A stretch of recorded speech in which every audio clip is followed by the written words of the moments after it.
These are 3 mass shootings, 3 nights of chaos, and to this day, no one knows why. Las Vegas, Aurora, Washington, D.C. These are the stories that still make no sense. October 1st, 2017, Las Vegas, Nevada. Tens of thousands gather beneath the neon sky. The air is hot but alive with music, laughter, and the buzz of a perfect desert night. For 3 days, the Route 91 Harvest Festival has been nothing but joy. Day 3 is almost over. People sway, singing along with the headliner on stage.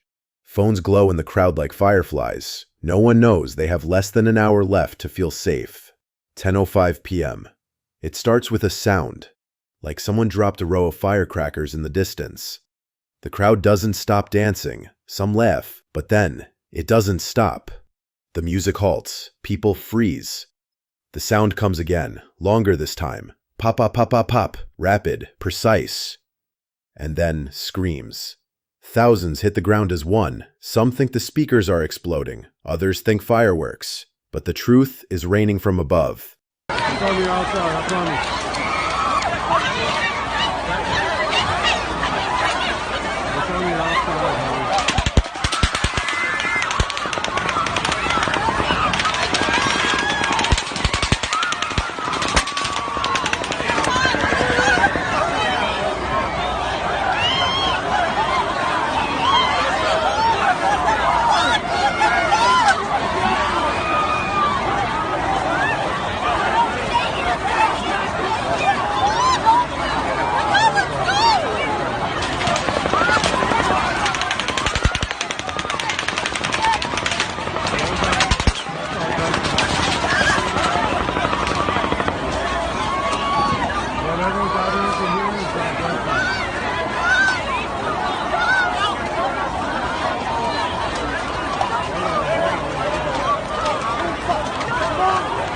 From the 32nd floor of the Mandalay Bay Hotel, a man named Stephen Paddock has smashed out 2 windows of his corner suite. Through one, he aims at the Route 91 festival. Through the other, a second angle in case people run. He has 23 rifles. For 10 minutes, he fires and reloads, over and over and over. At first, no one knows where the bullets are coming from. Some run toward the stage, others run toward the exits. But the bullets seem to come from everywhere. One man throws his girlfriend to the ground and lays on top of her. A mother hides under a food truck, whispering to her daughter not to move, not even to breathe. A cowboy, shot in the leg, stands up and screams for everyone to get down before falling himself. Police think there are multiple shooters. Dispatch radios call out gunfire at the Tropicana, then the Luxor, then New York, New York. No one knows if Las Vegas is under attack, or if this is all just one man. By 10:15 p.m., the gunfire stops. Paddock has fired more than 1,000 rounds into a helpless crowd. 58 people are dead, more than 850 wounded. And when SWAT finally breaches the room, they find him lying on the carpet, dead from a single gunshot. Hey, can you get us up to the 29th? Yeah. You guys ready?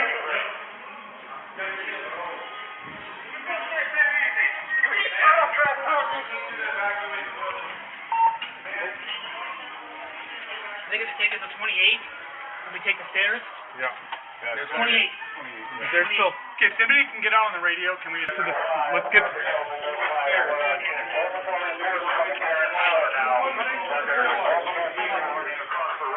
Where are our stairs? Stairs to each end of the hallway. Okay. Does anyone know which one faces the boulevard? I'm guessing to our right. Get a security guard to come up. You want to send one to the right and we'll go straight? Huh? We're at different parts. Yeah. Yeah, let's send one to this way. Okay. Okay, Dave with me? Here. Okay, we're taking the team this way. They have enough rifles? Yeah, I have a rifle here. Okay. Work our way up from 28. We were pinned down for a minute and we could see him. You want me to go with you or do you want me to stay? Take one officer with you. Okay. And then stay here at the elevators to direct people. These are all locked out. 28. And get it out on the radio for us. 590K. Okay. None of these elevators will work. Okay. So we can't go up. We're going 28. Working our way up. Has there been any more shots fired from them? I was outside. I didn't hear You any. didn't hear any? Okay, we got 9 and let's make a 5. Okay, Okay, so 2 teams. Rifles? Matchco, you take one. Yeah, I'll take the other. You got it? Ready? Metro Police! Police Department! Police Police Department! Police department. Metro Police, everybody okay? Okay, lock the door. Your door is open. There's someone shooting inside the casino. Lock the doors.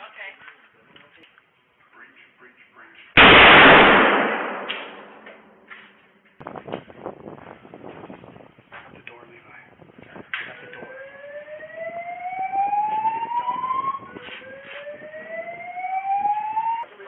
Okay, cover on that. In with you, with you, with you.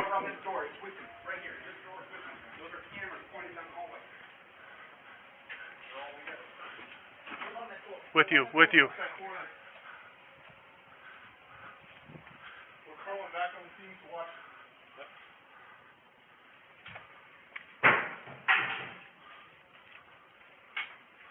Clear? Clear. Check under the bed. Thompson, I'm covering.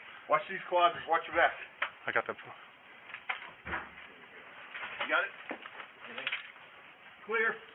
Watch these closets. I'm gonna breach. I'm gonna breach it. Breach.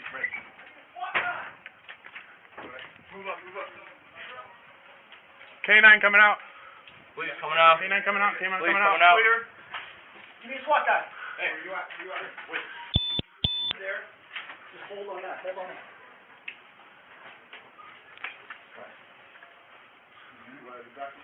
Hey, I need that other charge that's in the stairwell. Yep. Hey, Second charge.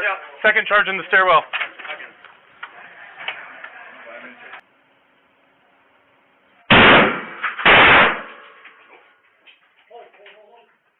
Where those shots come from? Was that us?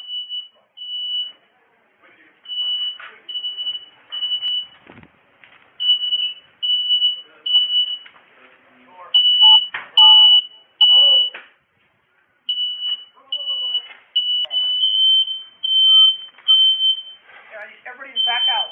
Back out. Everybody back out. Coming out. Coming out. Coming out.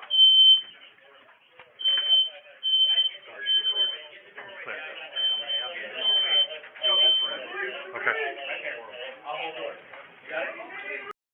A 64-year-old retiree, a man with money, a man who owned multiple homes, gambled in casinos, and had never been arrested. No manifesto, no political statement, no goodbyes, no explanation. How did he bring more than 20 rifles and thousands of rounds of ammunition into one of the most secure hotels in Las Vegas without a single employee noticing?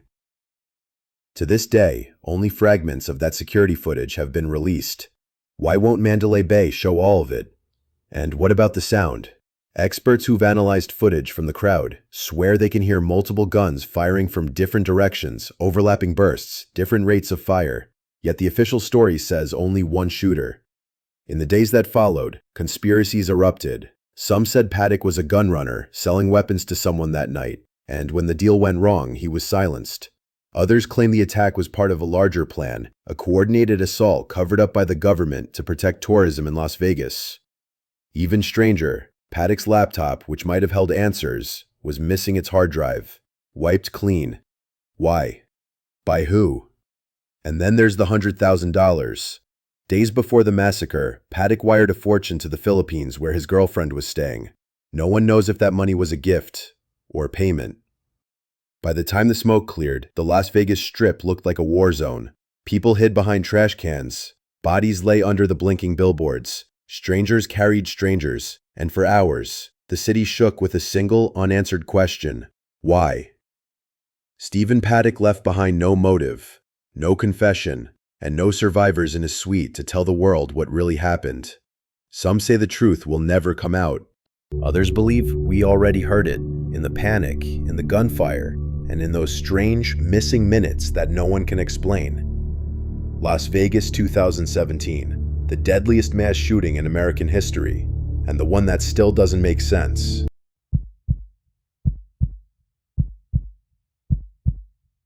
July 20th, 2012, Aurora, Colorado. Hundreds pack into Theater 9 for the midnight premiere of The Dark Knight Rises. For them, it's just a movie. For one man, it's a stage. At 12:30 a.m., 24-year-old James Holmes quietly leaves through the emergency exit door. He props it open. No one notices. Minutes later, he comes back, but he's not the same person who left.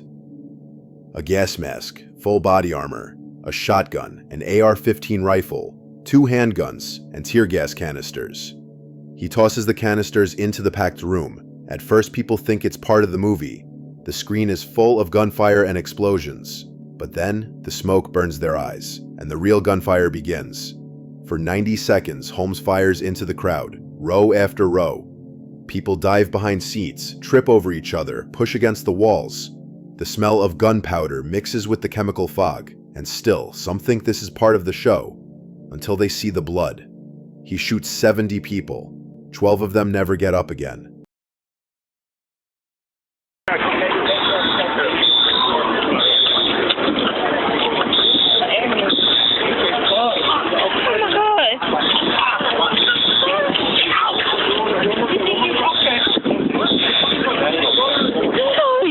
See this, but homeboy got shot, man. What's happening? Oh my God.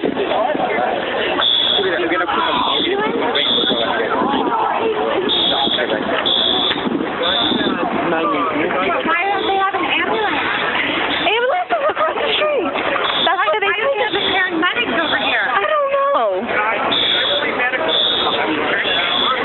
they?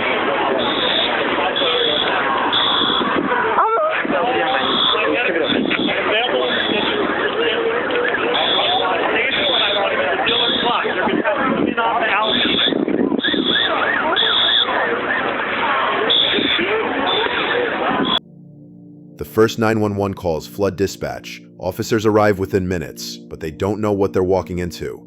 Reports say there might be more than one shooter. 316, okay. Unit standby for a tower. 315 and 314 for a shooting at Century Theaters, 14300 East Alameda Avenue. They're saying somebody's shooting in the auditorium.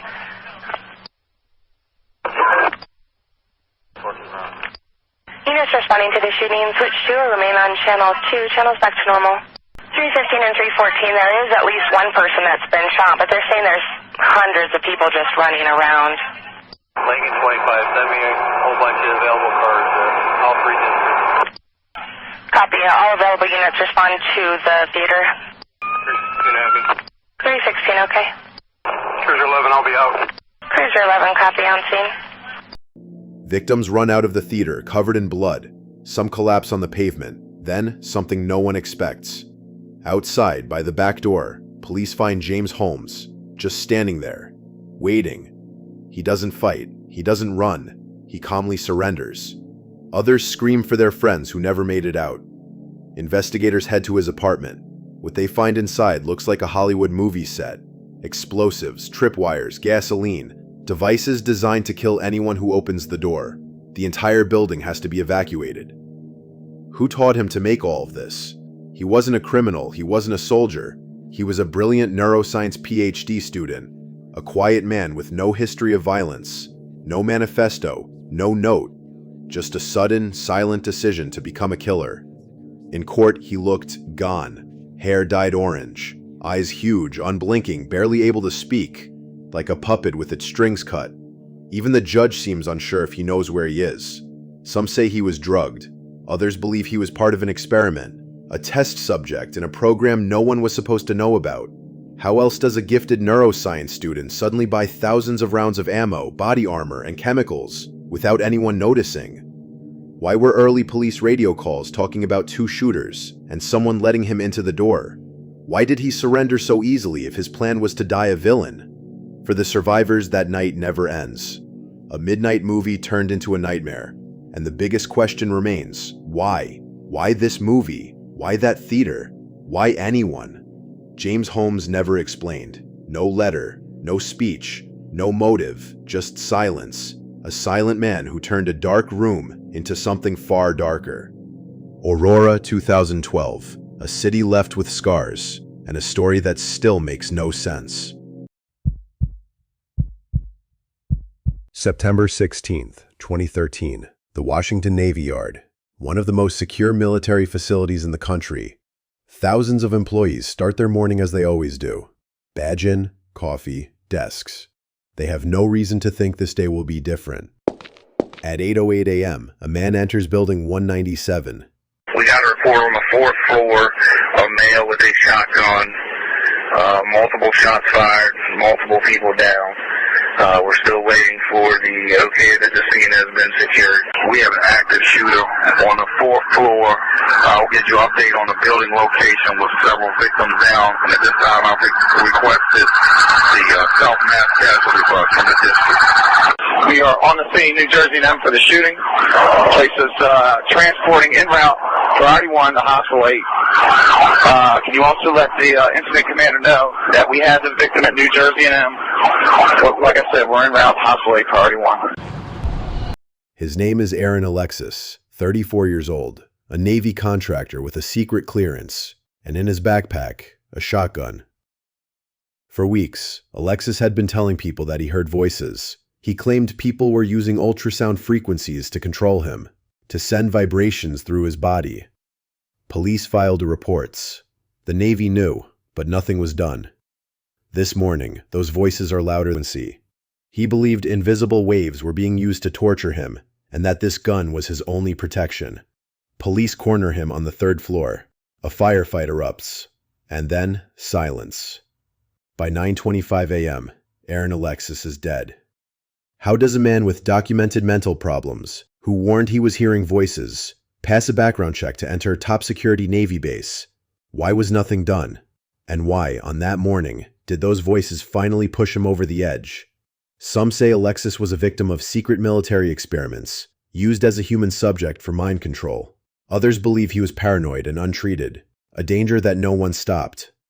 What we know for certain is that he left no manifesto, no explanation, only those 3 words carved into his weapon, and a trail of lives destroyed. Washington, D.C., 2013.